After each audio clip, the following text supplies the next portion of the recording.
Hey, how's it going, everybody? This is Joey Galvez, one half of your host of Explain Yourself, and I want to let you guys know about a really cool book from our friend of the show, Eli Shockey. This one is called The Greylock, and it's a story where magic is a commodity. Potions are sold at corner stores. Orcs and dwarves earn a living in cubicles, not on the battlefields. But there are those who resist the house's magic's laws. Branded a criminal and forced to live as a wand for hire, there is a spell slinger they call the Greylock. Check this one out. You guys can pre-order issue 3 right now with code JAN241939, and make sure you guys are heading over to your favorite LCS and letting them know that you want Greylock number 3, and maybe pick up the first 2 issues. You could do that at the Scout web store. So make sure you guys are grabbing the Greylock number 3, JAN241939 at previewsworld.com. Okay, everybody. I have something really cool to tell you about. If you haven't heard yet about Anchor, it's the easiest way to make a podcast. Let me explain here. It's free. There are creation tools that allow you to record and edit your podcast right from your phone or computer. Anchor will distribute your podcast for you so it can be heard on Spotify, Apple Podcasts, Stitcher, and more. You can make money from your podcast with no minimum listenership. It's everything you need to make a podcast in one single place. Now, the way that you can do this is you got to download the free Anchor app or go to anchor.fm. and then you can get started. It's really fun. We just switched over recently here at All Too Real 2, and I'm enjoying it so far. So be sure to check it out and let us know what you think.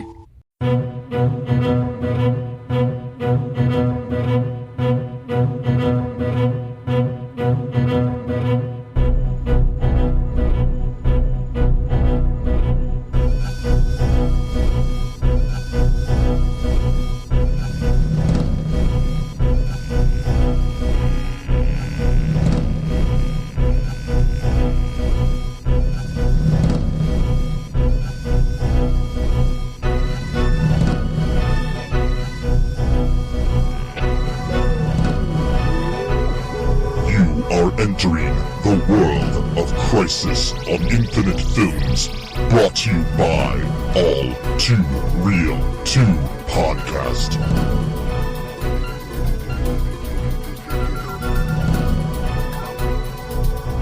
Okay, everybody. Welcome to the latest episode of All Too Real 2 Podcast. My name is Michael E. Cullen II, and with me, as always, is Matthew Haas. That was beautiful. Thanks. It's angelic. I am an angel, so that was what I was going for. Matthew Angel Haas. Mm-hmm. Changed her middle name. Mm-hmm. Still begins with an A. Yeah. Anyways, today we are covering another film for our series called Crisis on Infinite Films. Boom, boom, boom. Boom. You gotta make sure you write out the boom, boom, booms when you talk about this, folks. Anyways, we're covering a story of a African superhero whose powers have been passed on from generation to generation. From father to son. Mm-hmm. From 20, in fact. Yes. And no, we're not talking about the Black Panther. No, we're talking about... We're talking about a white dude. Yeah, a white guy from Africa. Well, he's not really from Africa. No, well, I guess he was born there. He is, but... He was a little kid, so I guess he was raised for most of his life there, so whatever. So, well, no, he was there his whole life. Oh, he was? Oh, okay. It was his ancestor who was... Oh, okay. All right. Anyway, we're talking about The Phantom. Mm-hmm. 1996. Yes. Which stars Billy Titanic Zane. Oh, wait. He was in the Titanic. Yes. Yeah. He was also in The Believer, so I can call him Billy Believer Zane. Yes. Doesn't sound as good, though. No. Billy Believer? No. If I wanted a middle name, I think I'd go with Titanic before Believer. Yeah. But then I guess Billy the Believer sounds cool. I don't know. And then it also co-stars Treat Williams. Treat Everwood Williams. Treat the Substitute sequels Williams.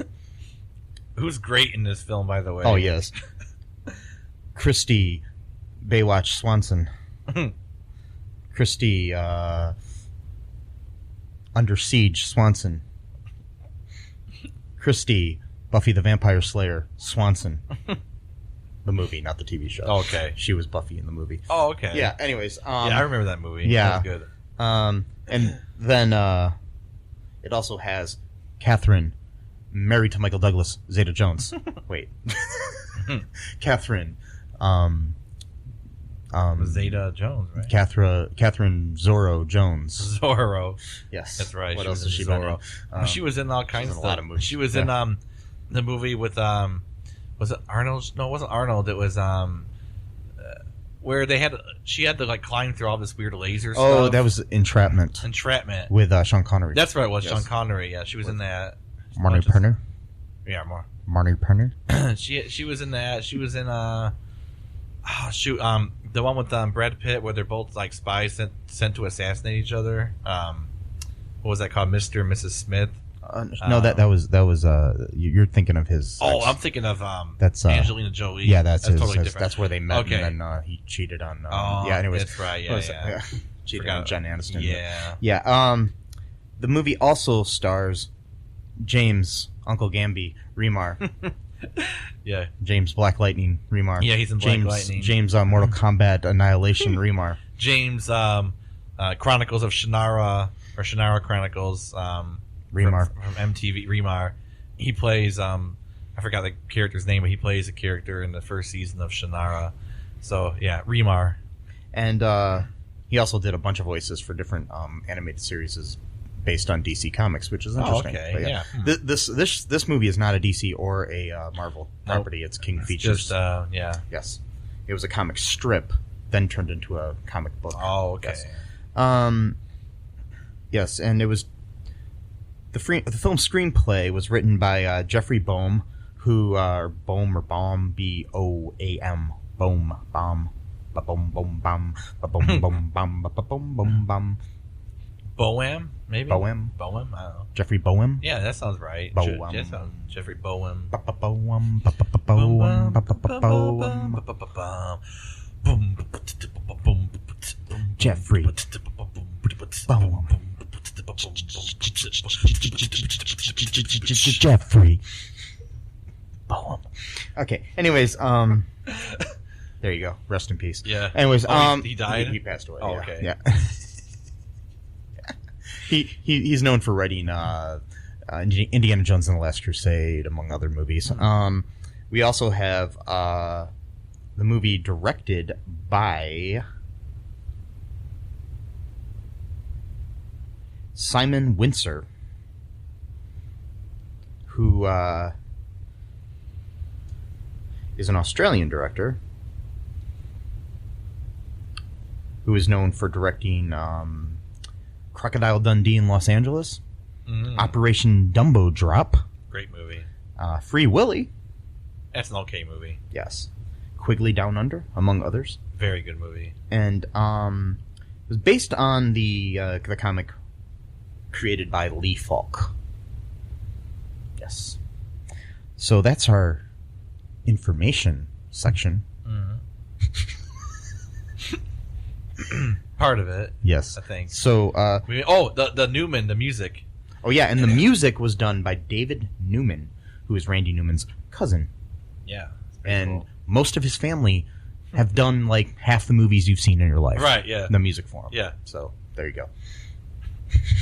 You wanted to learn that, so Mhm. you did. Yes, you did. The more you know. Ba, ba, ba, ba. Yes. Knowledge is power. If you use it. Yes. If you don't use it, it's not powerful. It just sits there, so, you know. Well, yes, there has to be some kind of inertia or whatever. Yes.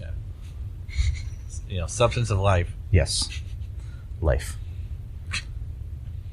Life doesn't do anything for you unless you, pour it into a bowl and pour some milk on it and then eat it. And it gives you energy. Well, I think you're talking about cereal right now. Life cereal. Oh, okay, yes, yeah. yes. Yeah, that does give you energy. Yes. It's really good. I like Life cereal. I prefer Frosted Flakes, all the stupid kid cereals. Yeah. I do like Kix though. That doesn't have much sugar in it. Yes. I do like that. So yes, but I will tell you this: if you What? try to eat the pieces from the board game of Life, it breaks your teeth. Yeah, I'm pretty sure it's it would. not good. Did you Not hear good. they're making a longer version of Monopoly? Yeah, That's ridiculous. Like, who's ever played Monopoly and thought to themselves, you know what, this could be longer. That's my only beef with that. Come on, like, Yes. I don't get it. the time that I played Monopoly for 4 days, we took breaks to sleep. Oh wow, But we played it for 4 days wow. because we started out with 5 people playing, and then it was down to 2. And then, the 2 of us just kept playing until I gave up and lost. Wow. And that was the Star Wars Original Trilogy Collector's Edition Monopoly that my ex-girlfriend stole from me. Anyways, She must have liked that. I don't know, but it's worth money, and she stole it from me. Oh, it's like a Collector's Edition. Well, if you played it, then it's still it lost worth- some of its value. It's still right? worth money, though. Yeah. So what? The game is like based on Star Wars then? or Yeah, it's, something? like all the pieces are Star Wars characters, and Oh. and the locations are places like Hoth and, okay. and Dagobah and stuff like that. And Huh. it's based on the original trilogy. And for some odd reason, even though I bought it 5 or 10 years before I met her, she justified taking it. Thanks a lot. Well, I was gonna say your name, but I shouldn't Nah, we'll say just leave it I alone. shouldn't say it. Don't want to give her any more. More power, or Yeah. whatever. Yeah. It's okay. I've moved on. Yeah, it's been a while. You're good. It's been a while. It's been a while since I. Wow. So, this movie. yeah. So what happened in this movie here, Matt? A 10-minute intro of Monopoly and Life cereal and what else we talked about? Life is like a box of cereal, man. Yeah. This movie. Okay, so like we kind of talked through most of it, but I think we got a pretty good grasp of what happened in it. It's very like Indiana Jones kind of like the style of it. It's very much like that. Very like an old cereal. Speaking of cereal, Yeah. spelled differently. Yeah. An old movie cereal. Yeah. Mhm. And like this dude, he sees his dad get killed by this guy who's like a pirate or something, and he gets washed up. Yeah, early in the 16th century, a young boy helplessly witnesses his father's death at the hands of Kaba Singh. Yeah. Oh, Or that Sane. was a Kaba flashback. Sane. That wasn't the actual. No. Okay, that wasn't Kaba Billy. Sane. All right. Sengh. So- Sane. They show the kid wash up on the beach, and then this tribe or nation finds him, and then they take him home, and they do like a little ritual to kind of like initiate him into the community, and then that kind of goes into the present time with the current The Phantom. 21st Phantom. Yeah, the 21st Phantom In like, 1938. Yep. And he's he's just doing his thing. He's like a hero kind of. He whenever he kind of like a bat signal, he gets like a signal, I guess, when somebody's trying to do something or whatever. Because And his name is Kit Walker, his by name the is way. Kit Walker, which is a pretty cool name. It's a really cool I like name. that name. I like that. And so Uncle Gamby. I'm going to change my name to Kit Walker. Okay, go ahead.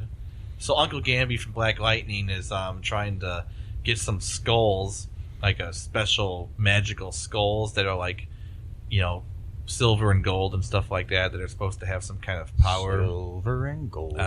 Silver and gold. And he's trying to steal it for Treat Williams, who plays this like stereotypical 1930s business mogul, like but he plays it so funny though, like he Named Xander Drax. It begins with an X Yeah. and ends with an X. he says that later on. That's a great name too, Xander Drax. Yes. You know, someone should do a meme where they take Drax from the Guardians of the Galaxy and they splice them together. I don't know. So that would be a really obscure one that I think nobody will get that. Would get.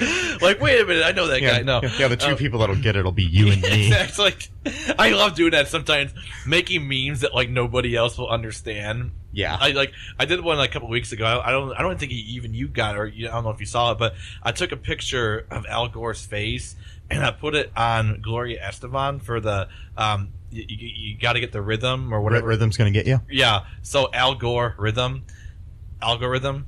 Nobody got it. It was very bad too. Like I just took I didn't do any actual Photoshop. I just literally just took an image of his face, just spliced it on top of hers. I didn't do any kind of transmorphine or whatever because I don't know how to do that stuff. So I just lazily, Algorithm. Yeah, algorithm. Yep. Because he invented the internet, you get it? So algorithm, it's like a double meaning. Yes. Yeah, I had fun with that one at 2 a.m, and after being really tired and punch drunk, I guess, or whatever. Punch drunk love, like Adam Sandler. It's a good movie. It is a good movie. Actually, quite a few of his movies actually aren't that bad. Some of them are actually pretty good. But anyway, so Treat Williams plays this dude who I'm clearing my throat. I got some stupid cold or whatever from the weather or whatever it's called. The weather, yeah, whatever it's called. The weather. That thing. The sky stuff, The climate. The climate, there we go. The environment. The environment, yeah. So Treat Williams, he's like this dude who wants these skulls because he's part of some brotherhood. I forgot the name of the brotherhood. That's supposed to be dark magic and stuff. Well, he's like not that. part of the thing. Oh, he's not. That's all right. Quill is That's the guy. right. The guy that James Remar plays. That's right. Because he commissions him to collect the skulls for him. And there's a scene that's so I've never seen this this contraption in any other movie ever. He's got a microscope that has knives that shoot up. I've never seen this in any other movie before or after this. And he's got some guy that I guess double crossed him or something like that. And he he brings him in for a meeting or whatever, and he asks him oh, by the way, one more thing. I need a fresh pair of eyes to check out this thing or whatever to see if it works. And then he's like, oh, I can't see it. Oh, just turn on the focus, and right as soon as the focus works, it says liar. And then they hear the screaming sound because the knives just cut his eyes out. It's so messed up. What you got there? Oh, you drew him? That's pretty cool. So Treat Williams, aka the substitute, has this weird device that stabs people through a microscope. I think it was a microscope, but wasn't that what it was called, or is that? Yeah, that's a microscope. Okay, the thing you look at. I was making sure if I didn't know if they had those back then. 1930, of course they did.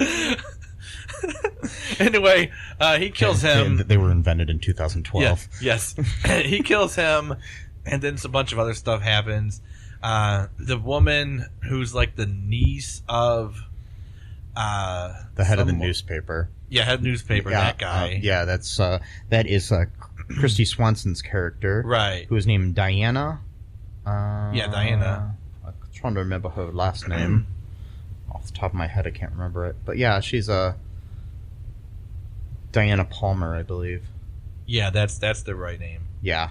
She goes home to some fancy party for some charity or something like that, and she gets kidnapped, I think, or I don't remember. Yeah, she gets kidnapped by James Remar's character Quill, and Catherine Zeta-Jones's character, who is named. I forgot her name. I don't know if they ever said her name. Her name is Sala. Sala, okay, that's a cool name. Like the character that John Rhys Davies plays in the Indiana Jones movies. Oh wow! I just realized that's the same name. I was just wait a second. Yeah, so they do that. She they put her on an all female plane or something like that. I guess this brotherhood has a sisterhood subsidiary or part extension of it or whatever, because and she said all the pilots are women, but there was a lot of people there. I don't think you need that many pilots. I mean, there's 20 people. you need 20 people to fly a plane. I don't know. Maybe On Tuesdays. Maybe they all take over for each other. They're just constantly flying. They never land. I don't know.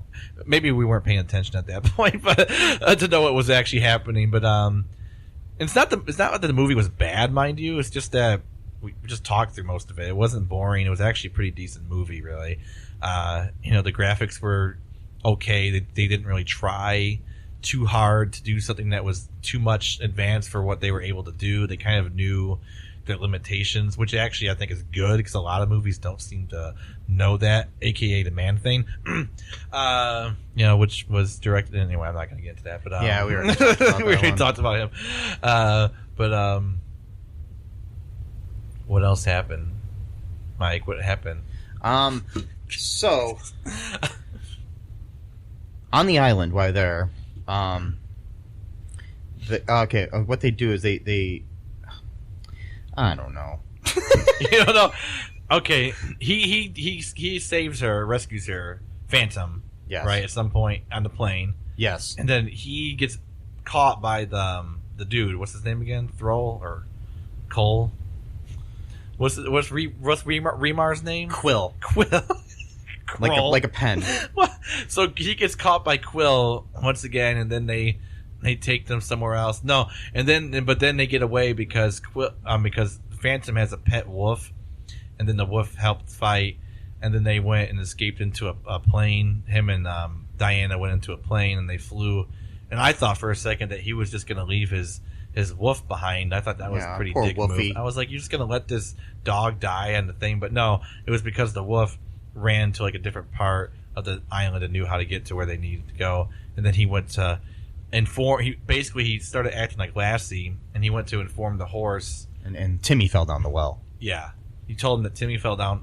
So then the horse was running too to get to help Timmy, and then something else happened at some point.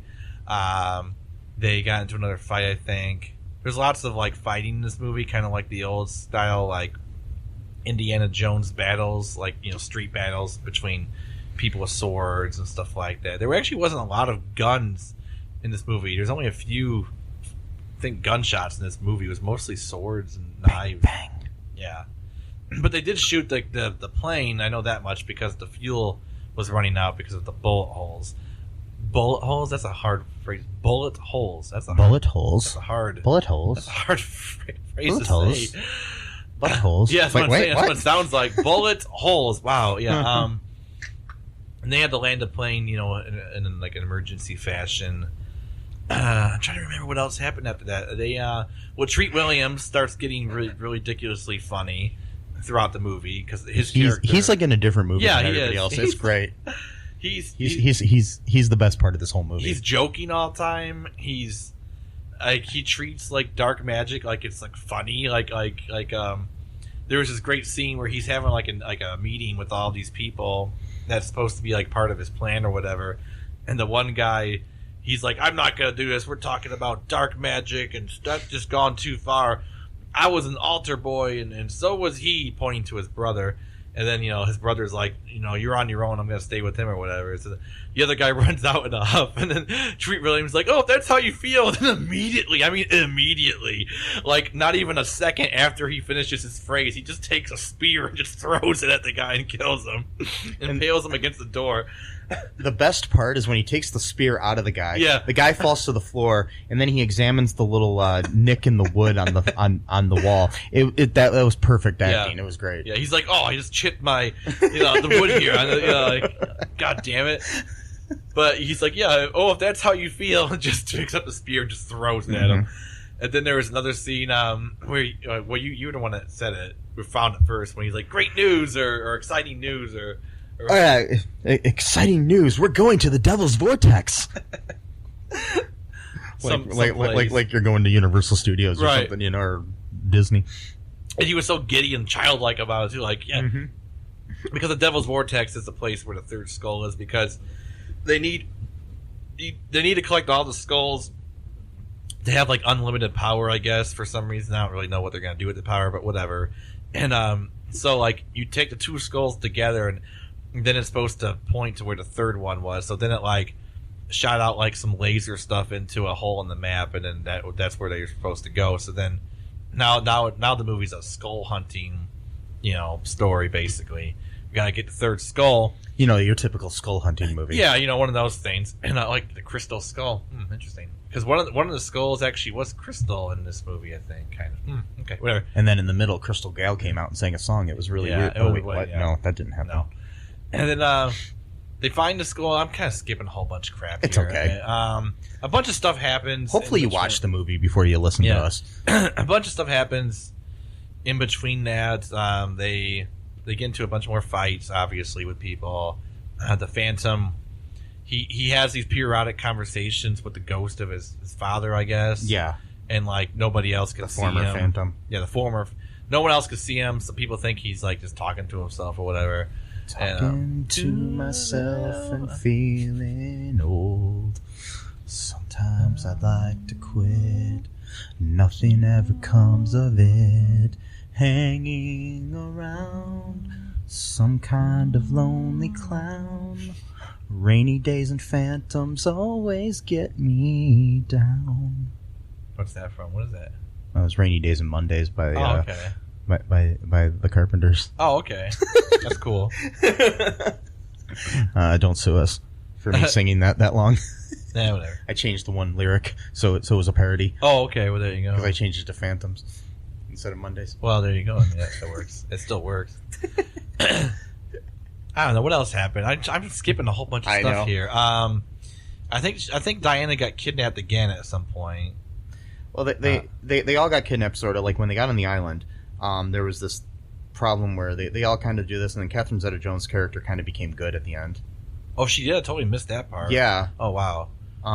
She wasn't having it anymore, and they're on the island, and towards the end of the movie, and they run into the pirates, the sane guys. Which brings me to my question, Matt, that I asked during the movie, and I'm wondering if it's true. Okay. If you're a member of the sane, are you insane? No, because you're sane. But you're insane. Yeah, you're in it, but you're not. So then you're insane. Well, you're in the. Yeah, I guess you could be. But the problem is though that you have to be sane in order to join it, though, because they want to make sure that you can do stuff like and legally sign the documents to join, right? What's that? Oh, wait, no, there's no documents. They probably have some initiation, right? But I don't think there's any documents or anything to sign. Yes, they make you watch bad movies and you get to join. Yeah, and that guy, the leader of that, played a dude who played the bad guy in the first Mortal Kombat movie. I forgot his name. Yeah. So, but he was also in the an '80s movie, Big Trouble in Little China. Or what was it called? Or was it Little Trouble? I don't remember. Big Trouble in Little China. I think he was in that. I think it said that. Yeah, he was in that too. Oh, yeah, by the way, the Phantom's father is played by actor Patrick McGowan. Okay. He looks familiar. Yeah. They don't have that guy listed right here on Wikipedia. Okay, anyways, they have a little showdown with the guy, and Treat Williams is all excited because he's like, I've got 2 of these skulls and you've got 1 of them, and trying to negotiate with the guy, and then he's like, well, you don't have the 4th one. Which turns out we find out is the ring that the Phantom wears. Yeah. Kit Walker. So that's the whole mystery solved right there. Yes. There was actually a 4th skull that no one knew about. Yes. Or he knew about. That's a pretty cool doodle. I like that. The Phantom. Yes, the Phantom. I like that. I drew the Phantom, folks. If you would like to see that, go donate money to our... Yeah. To see doodles that Mike makes during our podcast. Yeah, I'll show you all of them if you donate even just $5 to our Patreon. Anyways, wow, buy one of our T-shirts. Yeah, I've got some good ones. If you'd like, I can even put the Phantom on a T-shirt or something. Maybe. Is that legal? I don't know. I don't think I legally can do that. Anyways, so get sued. Yeah. So they end up killing the pirate dude. after he kills some other people. Bunch of people die, including the brother of the guy that got speared. Oh yeah, that was awesome. Yeah, the cannon. They killed him with a cannon. That was cool. And then not like a Canon camera, but like an actual cannon. Yeah. And then they didn't just throw a Canon camera at him and kill him or something like that. That'd be cool. They hit him right in the right spot in the head and just, you know. I need to rig up my camera so it has a gun in it. Whoa. Whoa. And then I can say, I'm going to shoot you. Whoa. God. With my camera. Oh, my God. Oh, God. I'm insane. No, I'm not insane. I'm insane. Yeah. You know what I mean. Yeah, I do. Okay. I know. You got it. I get it. Got it good. I get it. So, yeah, and then basically we end happily ever after. The Phantom beats up everybody, and everybody's all happy or whatever. He's still got to protect the jungle. Well, Treat Williams died during their fight because he had the 3 skulls, and he was facing off against the skull of the ring, and then Phantom was still able to overpower him, even though he had the 3 full-size skulls, because the Phantom, was more pure of heart, knew how to use it better or whatever. So killed him. He turned into fire, basically. Just body just disappeared in flames, like you do. Yeah, like you do. And so that happened. And then, but yeah, like you were saying, about the whatchamacallit, the jungle.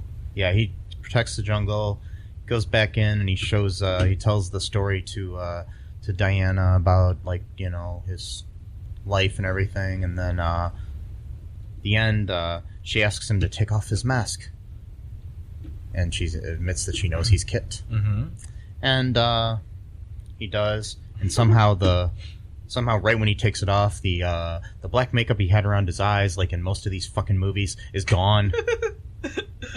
I even saw that recently on an episode of Arrow. Oh, really? There's a scene where the Black Siren takes off her mask, and you can tell that Katie Cassidy had black makeup around her eyes, on her eyelids and whatnot, and then she takes it off and there's none there. I mean, same thing like when all the Batman movies, everything, it's just like, I don't know. I don't get it. Somebody needs to explain that someday. I want to see a movie where they take it off and the guy or girl rubs it off of his eyes. Yeah. Or her eyes. That would be cool. So, yeah, that'd be one of these days. That would be good. When I make my superhero movie, that's going to be great. You know what it's going to be called? What? The Great. The Great, okay. Yeah. The Great. That's going to be the name of my character. The Great. The Great. Just The Great. Yeah. Not The Great this or that. No, just the Great. Okay. And you know what his powers are going to be? What? He doesn't have to tell you because he's great, man. Okay, so he just... Yeah. And he eats Frosted Flakes. So he's a confidence man. He eats Frosted Flakes. You know why? Why? Because they're great. Yeah. Yeah. Anyways, so do you want to take a break, Matt? Yeah, sure. Okay. We'll be right back, folks. Hi, folks. This is Michael E. Cullen II from the podcast that you're listening to right now, along with manager Matthew Haas. You got promoted? Yes. Damn it. Okay, anyways, folks, do you like the show Superstore? I don't know. I asked the folks and nobody's answering me. Because they're not here. Oh, but we love damn it. Yeah, we love it, though. Okay, folks, if you like it as much as we do, you're really going to like the Super Story podcast, which is a podcast where Matthew and I go episode by episode and give our little opinions and thoughts on it. Sometimes we have guests, sometimes we don't. Just depends on how we're feeling. Yeah. And, so if you like this podcast and like our little crazy banter, then you should definitely check this out. Or I might get sad. And when I get sad, it gets pretty sad. Yeah, so I can't deal with him when he's sad. Yeah, no one can really. So yeah. So check out Super Story Podcast right here where you get this podcast, Super Story Podcast. Magus Elgar's apprentice, Udo Malaki, comes from a family of dangerous, exciting casters. Hi, I'm Udo Malaki, and I do magic. Even if his ambitions only go as far as staying alive. I was really hoping you were going to say something a bit more positive. Not exactly an ideal Magus. crisis. You can hear Udo Malaki and his exciting adventures in the upcoming radio comedy, Magus Elgar. Visit MagusElgar.com to download your copy today. And we are back. Okay, we're going to cover some of the little bit of trivia here that I culled from the interwebs about the movie 1996's The Phantom. The Phantom. Ooh. The ghost who walks. Spooky. It's not that spooky, but No. Music is sometimes in the movie. yeah. Okay. Billy Zane, who starred as the Phantom, a.k.a. Kit Walker. I don't know why I'm talking like this. Is that okay? Mm-mm. No, okay, No. I'll stop. He pumped iron for over a year to fill the Phantom's costume. A Batman-like costume with fake muscles was reportedly made, but by the time filming started, Zane was so beefed up that he did not need it. Go Billy Zane. Yeah, man. Yeah. The Palmer Mansion set is actually the real-life Playboy mansion that was at the time owned by Hugh Hefner. Okay. Interesting. That's interesting. When not filming, Billy Zane had a habit of running out to buy sushi wearing his Phantom costume. Wow. That's funny. One of the Phantom's trademarks in the comic strip has one of the Phantom's trademarks in the comic strips, his striped underpants, was tried on the movie costume, but reportedly looked too silly to be used in the final film. Several scenes developing a romance between the Phantom, Kit Walker, and Diana Palmer were shot in Thailand, but director Simon Windsor reportedly ditched them because he wanted the film to be more fast-paced. Bruce Campbell, among other actors, was considered for the role of the Phantom. I remember that back in the day when they were considering him, actually.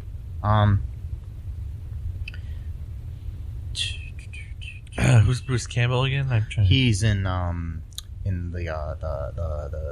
Evil Dead movies, Oh, okay. and he played Ash in those. Yes, Okay, cool. he's in Bubba Hotep as Oh, Elvis. Okay. Yeah, I remember that. I was just thinking about that a few days ago. I love that movie. JFK. Yep. The skull is a dominant symbol in the Phantom's life. He lives in the Skull Cave. He wears a skull ring, and in the movie, he's trying to find 3 skulls. If you look closely to his costume, you will even see a skull design on it. So, like, on the actual fabric, Oh, there's okay. skulls all over it. It's Oh. interesting. I noticed that. In the 1970s, pre-production began on a low-budget Phantom feature to be shot in Mexico with Batman star Adam West in the titular role. Wow. However, there were issues with the character rights, and the film was scrapped.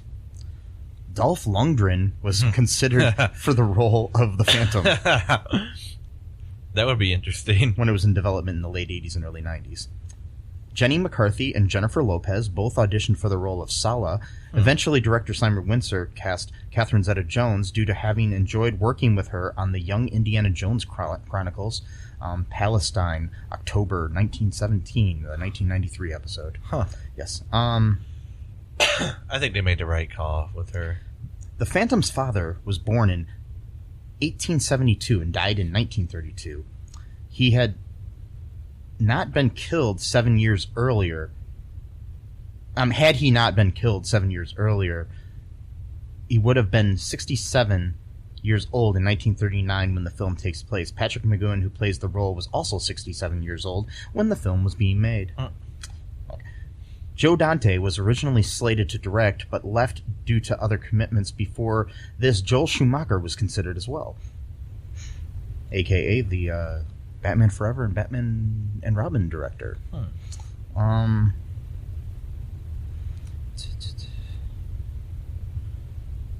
Yeah, director Simon Windsor mentioned in an interview that Minnie Driver was originally cast as Sala, but dropped out due to scheduling conflicts, which contradicts the last statement that I said about her character.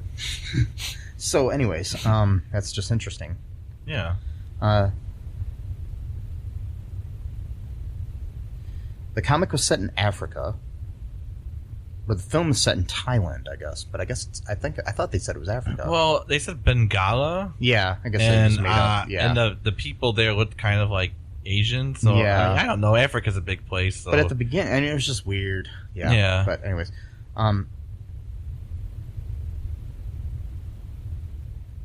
Billy Zane shaved his head to get the Phantom's cowl to fit as closely as possible. This necessitated all his scenes where the Phantom is out of costume with a full head of hair to be shot early in production. The scene where the Phantom removes his cowl was shot in 2 parts in reverse order several weeks apart. Interesting. That is very interesting. That is very interesting. Okay, so those are some nice little trivia tidbits. Mm-hmm. Oh. Anything else you want to add here before we take a break and then come back with some user reviews from IMDb? No, just I liked it. The movie. I liked the fact that he didn't really have like any superpowers really, except for the ring, of course. But that was pretty much it. It was pretty much just his training. To a burning ring of fire. I did like his costume being kind of corny, but I liked it. Yeah. So that's about it. But yeah. So we'll be right back after a word from our sponsors. Hey, folks, this is Michael E. Cullen II from the podcast that you're listening to right now, along with Matthew Haas. We just wanted to tell you about our great podcast called Super. It's called All Too Real. And on that show, what do we do, Matt?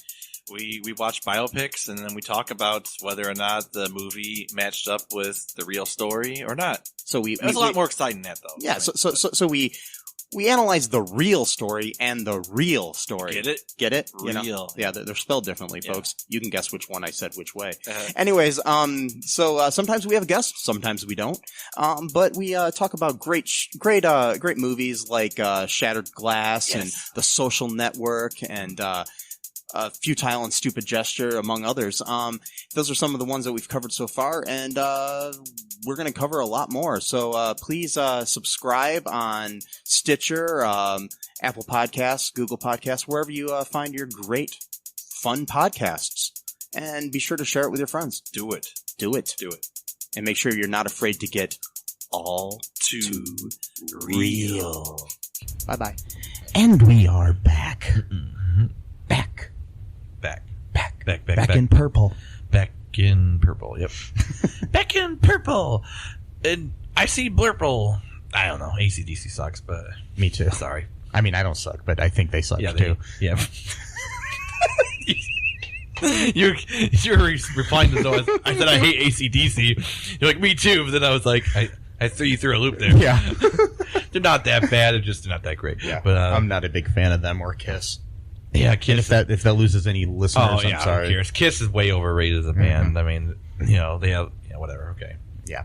So let's read some reviews here, culled from the Internet Movie Database. Data. Okay. Anyways, Brent Spiner. Anyways, here is one from Kuratatsu from July 16th of 2002. 10 out of 10. Okay. Excellent adaptation! !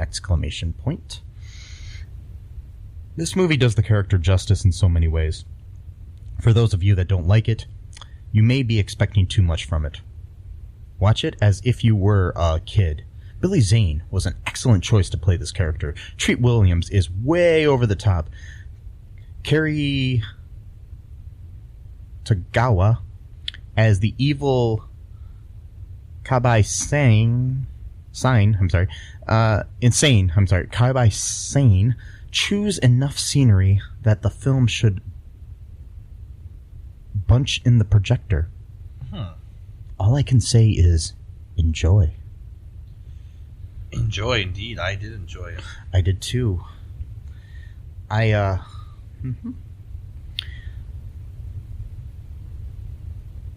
me find another one here. Okay, here's a half a star out of 10. Oh, okay. That's what this person gave. Named Liam Murphy 1, back in December 12th of 2004. Billy Zane might be a sexy guy, but he's pretty awful actor. But he's a pretty awful actor. He has no charisma whatsoever, which is probably why the film flopped big time at the box office. I was reading those like that because they capitalized them. Yeah. The film itself is actually very well made and is very enjoyable, sort of Indiana Jones style with a great locations and realistic 1930s feel. With a different lead actor, probably would have done better. Co-starring original Buffy Christy Swanson and straight-to-video king Treat Williams and lovely Welsh actress Catherine Zeta-Jones before her rise to superstardom. Yeah. Gave it a half a star. Just because he didn't like the lead actor. A half a star. Okay. Yep, a half a star. How many stars, Matt? 0.5. Is that half? I don't understand your fancy digital numbering system. Hey, well, you get used to it because... I was trying to do something funny there, and I just kind of... Get used to it. Mm-hmm. Yep. Yeah, let's cough right into the microphone. That's good. Good job, Matt. You can do that. That's what the listeners want to hear. Well, that brings us to our next new podcast we're going to launch. It's called All Too Cough with Matthew Haas. Okay. He'll cough in various different ways, sometimes in different languages. I'll intentionally just try to get colds, and I'll just... Yes. A year-round cold, and then I'll just constantly cough. But you have to cough in Spanish and Arabic because you're learning those. Well, yeah, but how do you cough in a language? I don't understand that. You got to learn how to do that, man. And I am learning those, but it's taking forever, and I don't know if I'm not learning it right or if I'm just taking really slow to do it. Really slow? Well, I think you'll learn the language once you learn how to cough in those languages. Yeah, I think so, too. That's how it goes. Then I got to learn how to laugh, too. You got to learn how to laugh. Learn how to breathe in those languages. Yeah, yep. Otherwise, you'll die. Actually, that's interesting, though, because, some languages actually do have certain words that actually require more of your breath. So actually, you breathing actually might be part of the language. And I'm sorry, I'm getting all philosophical all of a sudden, but no, that's good. Yep, it sure is. I heard that sarcasm. No, like, yeah, it's good. I didn't know what else to say, so I just said good. I don't know what to say either. I'm just So I'll read another bad review of it. This is from August 3rd of 2015 from Foghorn 48001. Okay. You know him. Mm-hmm. Wait. I can just tell already by the name. Unmistakably terrible. 1 out of 10 stars. This movie knows it is awful. It doesn't even have the good sense to poke fun at itself. A nod or wink to let you know that the people who made it are aware of what they're making. Well, not everyone does lamp shading, so, yeah. The dialogue plays out like a conversation between 3 preteens. The action is similarly brainless. Hint, horses can't run faster than airplanes. And loose nets that drop from the ceiling aren't really effective traps. I don't think I heard a convincing spoken word or saw a convincing action sequence during the whole movie. Oh, boo-hoo. It's so entirely terrible that I kind of want to charge HBO rent for letting me play it on my TV. Wait, what? They want to charge HBO rent for letting them play it on their TV. You do realize that HBO is basically like a streaming service, essentially. That you pay for, but what he's saying is I want to make them pay me for watching it, basically. No. Yeah. Nope. Yep. Yep. That's the thing with those streamings, like, not streaming, but what is streaming? It's just this is 2015. It was probably on regular TV. Right. Yeah, it was 4 years ago. 4 or 5 years ago, yeah. So, yeah. But it's like forced streaming almost because, they control the timing of, like, a certain movie coming on. Whereas opposed to like Hulu or something, you can just watch it whatever you want. But whatever. Still, you bought HBO, so it's, and you chose to watch it. Yeah, so yes.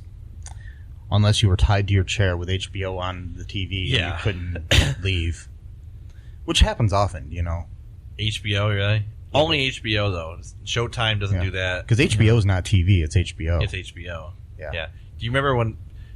People ever say HBO stood for horrible body odor when you were a kid? No, it's just my neighborhood. Okay, it's probably just my neighborhood. I think it was just your neighborhood. Yeah, my neighborhood was stupid, full of stupid kids, stupid people. Yeah, they used to say that Showtime meant Showtime. Yeah, and they used to call us Cinemax. Well, Skinemax. Skinemax, yes, because of all the soft core stuff. Yeah, yeah, and then they used to call Nickelodeon. Then they had Nick Jr., which they called Nick Jr. Oh, okay. That makes sense. And then Nick at Night they called at night. Yeah, Nick at Night. And then there was MTV, which they used to call music television. Ooh. Okay, so wow, when it played music. Yep. Mm-hmm. Here's another 10 out of 10. We'll do a good one now to round this off with something positive. Yep. This is from Sazachik. Sazachik? Sazachik. From November 8th of 2001. 10 out of 10. An adventure.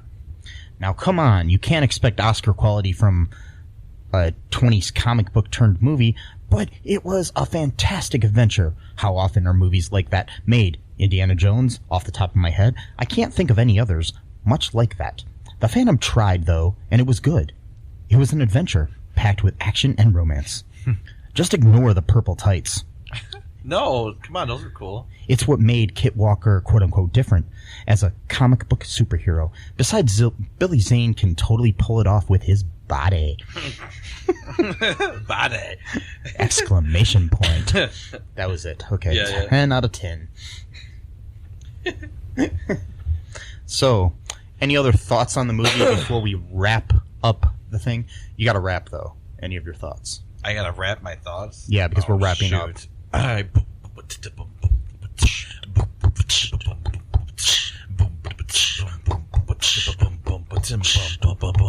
can't rap, but I can do beatboxing. Oh, okay. I can't rap, though. Well, you know what? I'm not going to rap either. Yeah, okay. I could do some decent beatboxing just from constantly doing it all the time, but not because I'm talented, just because I just do it. Yes. And so, any other thoughts about the movie? No, just the movie was pretty decent. I would give it I'd say. Would you recommend anybody watch it? Yeah, I would. I'd say it's a 5 out of 10. I'd give it half, but because it's not great, but it's funny. It's got some good stuff in it. Treat Williams is hilarious in it. Yes. Yeah, the fighting is pretty stupid and corny, but I liked it. I think it's worth it just for Treat Williams. Mm-hmm. I mean, honestly, I think if we just took the movie and took all the Treat Williams scenes and put those together, somebody's got to do that. Yeah. If you're listening to this, yeah. edit that bitch up and put it on. Okay.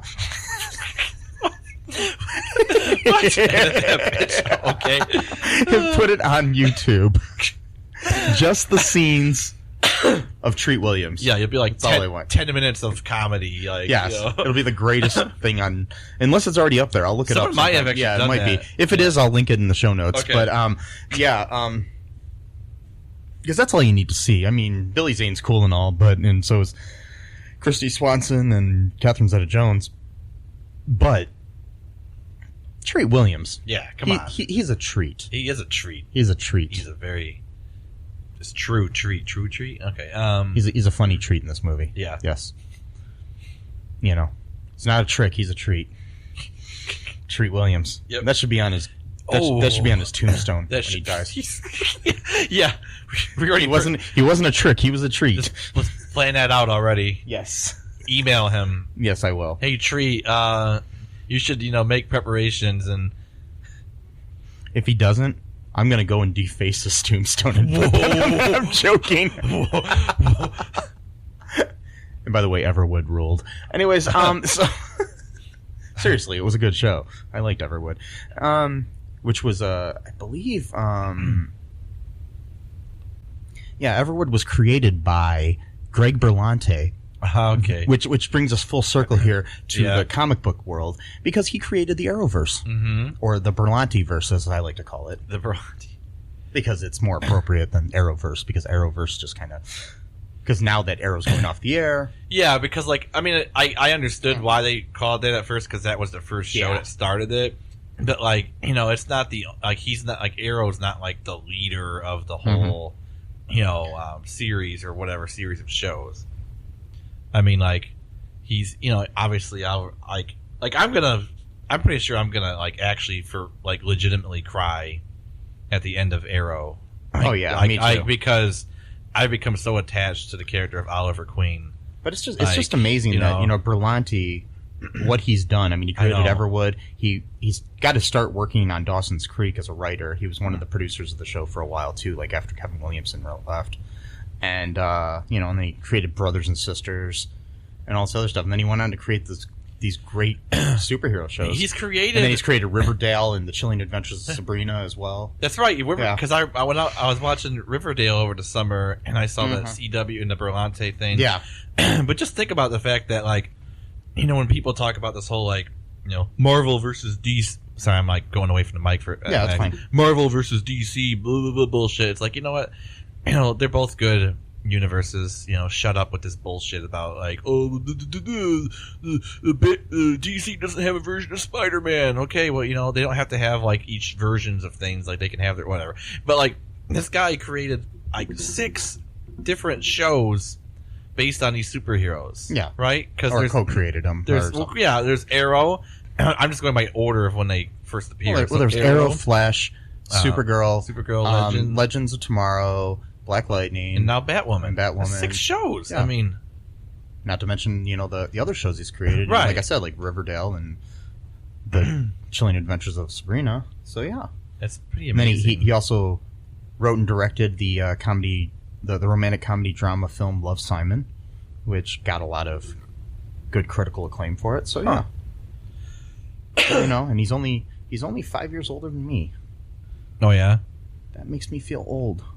And, like, I haven't done enough in my life. Well, man. you know, not everyone is going to be able to, you know, strike, you know, gold that much and create 6, you know, superhero shows or co-create and. But I want to. Well, I know you want to. I'm just saying that not everyone strikes gold. You know, why not? It just happens. I don't know. Why not me? There's really no reason why. Why not me? Why not me? Don't say it like that, because then it's not going to happen. Because quit crying. But I want to cry, Matt. No. Come on, Baby Yoda. Don't do it. I'm the baby. Oh, God. I'm the Baby Yoda. Yeah, we heard that. Uh-oh. That music. What? I have a new meme. What? Oh, no. The Baby Yoda. Oh, my God. Don't do it. Okay. Don't. You got to put Yoda's head on him or something. Yeah. Okay. The Baby Yoda. Yeah, there you go. Okay. Hey, that might actually. Ooh, that would be a good idea. Like, we should get into the meme Rap world. good he does. Oh wait. Yeah, I don't know about no, that. I'm joking. Actually, he's like pretty good actor. Maybe you know that was okay. That scene with the Christmas caroling was pretty. Yeah, good. as we record this, Jennifer Lopez and DaBaby were on Saturday Night Live. Yeah, we took a break and watched that. Yeah. So this probably will be like, you know, weeks from that back, right. But whatever. Anyways, anything else before we sign off here, Damat? No. Damascus. I don't know. Damat kiss. That sounds kind of weird. Like Damat, like you kiss people. I got kissed like a kissing service. I can't. A kissing. There you go. I can't think of anything. Like in was it Pi Day? There's a kissing. That's right. There was a scene in that. All right, like you know, that's my. No, it's not my. Pi Day, Die Day. Out now on DVD. Yeah. Well, it's been out for a while. And streaming. Check out PiDayDieDay.com for more information. And that's spelled with a P-I. Yeah, that's P-I-D-I-E. Yeah. I mean, P-I-D-A-Y. Yeah. P-I. Oh, no, wait. What am I doing? All right, I see. P-I space D-I-E. No, it's one word. Oh, it's all one? For the website. Oh, okay. P-I-D-A-Y-D-I-E-D-A-Y. PiDayDieDay.com. So just go to pydaydidag.com for a nice film written by Lindsay LaForest and directed by Michael Edward Cullen II. Well, that's you, though. Yes, it is. That's you. Mm-hmm. Talking about myself in the third person. Okay. And I have no issues with that. You know, Trump does that a lot. Talks about himself in the third person. That's because we have the best words. Yep. Mm-hmm. It's true. I have the best words. Just for a bit of advice. Mike has the best words. Mike has Trump has the best words. Yeah. Matt does not have the best words. I don't have the best words. No, unfortunately, I don't. But just a little piece of advice, because this movie kind of had a little thing too about he's like the guardian of like the jungle and stuff. And the jungle, you think about the environment, because it's like that's like nature has been not. Sorry, I keep touching the table. What's that? Oh no, go ahead. Oh, yeah. Nature has been like uncorrupted by man, stuff like that. So in order to protect your environment, I'm begging you guys, please, do not flush your toilet 15 times every single time you go to the bathroom. Okay, it's terrible for the environment. Don't do it. No, I don't care how much you had to pee. I don't think it's that much to warrant 15 flushes, but according to, our dear king, Trump, he, says don't, people are flushing their toilets 10 to 15 times every time they go to the bathroom. Yeah, think if you're going to the bathroom, even just 3 times a day, that's 45 flushes. I mean, that's way too much, and so that's not normal. No, well, it's not. People are doing it apparently all over the country though. They're just having flushing parties, and that's what's hurting our environment. Yeah. Not the cars or the or the plastic or the none of that stuff. People are having flush parties. They just go over to someone's house. They just drink some beers, maybe watch a sports game of any kind. Doesn't have to be football. Just any. I just go flush toilets. I like watching sports games. Yeah, sports games and flushing toilets is a new thing that people are just new craze. Yep. We thought vaping was bad. Try the flush parties. They're even worse. Every weekend I invite people over, and all we do is flush toilets and watch sports games. Those ones where the team and or player with the most points wins at the end. Yes. Sports games. Sports games. Someone should make a video game just called Sports Games, like an Atari type of game. Well, they already have like Wii Sports, and they actually make it for the Atari, like make their own mod. Yeah. And actually put it onto an Atari cartridge and just call it Sports Games. Sports games. What's your favorite sports game? My favorite sports game is to play or watch. What do you think? To watch. Probably to watch football, but I don't really watch football that much. I like to watch games. I like to watch the baseball. The baseball? Yeah. Baseball sometimes is okay to watch. When the players play the baseball with the ball. The ball. And the bat. But my favorite sport to play is tennis.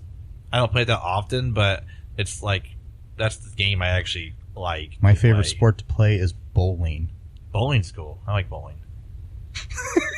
Bowling is cool. I like that. So that's a little bit of information you guys didn't think you would hear from us today on this episode of The Phantom in our Crisis on Infinite Films. So, yeah, I think that's all for right now. I'm going to have to let you folks go here. I got to go flush my toilet 15 times. And I'll let you know how it goes. See you next time.